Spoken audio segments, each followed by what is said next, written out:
Hey everybody, how's it going? I'm Jack Leek. For those of you who don't know me, Pastor Drew contacted me a couple days ago and asked if I would do a short devotion for him to post on YouTube, because obviously we're not able to be together at these times, and he's been uploading some really good sermons on the Center Bethel YouTube page, and they're really good. You should go check those out as well. And so lately, as we dive into this, I've been thinking, what do I want to talk about? And I just thought, well, what have I been witnessing? What have I been seeing?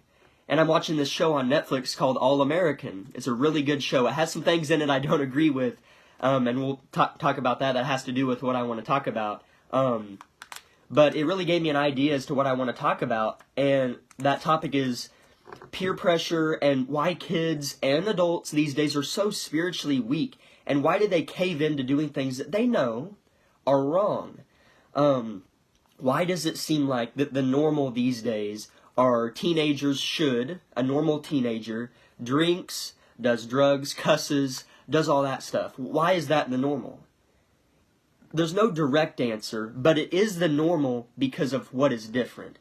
If you're a teenager and you don't do those things, you would be considered different. You know, your parents probably say, "Oh, I'm so proud of you for not doing those things." They tell you that because you're not being normal. You're not doing what everybody else is doing, and that's a good thing. Not being normal in this situation, or not being normal in today's world a lot of the time, is a really, really good thing.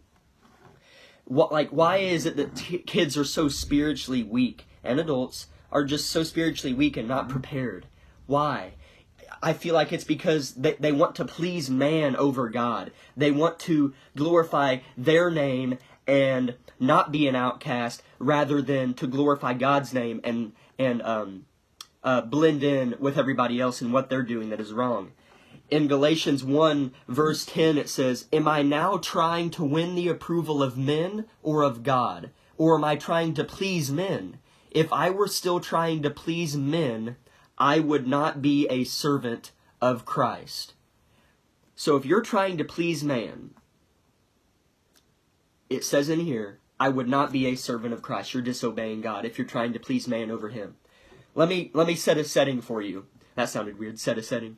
If you're at a party and somebody comes up to you and says, "Hey, I want you to try this alcohol," and you're underage, and you say, and you're scared, and you're trying to win the approval of everybody around you rather than the only person that matters, and we all know who that is, God, then in that moment, you're not a servant of God. You're trying to please man and the people at that party more so than you are God. It's so frustrating to me. It always seems like, and this isn't the case with everybody, but from what we see and take in on social media, you guys know as well as I do, or even better, that it seems like all that people post are bad, negative things.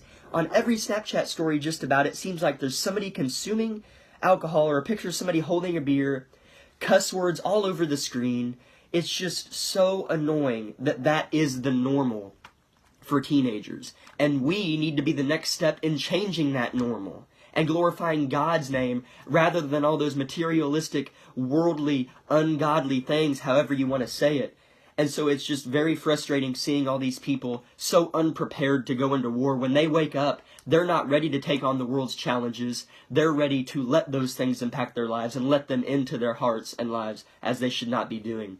So I just pray for you guys to really, as we just read Galatians 1:10, to please God over man, because in the end, that will always win. Thank you.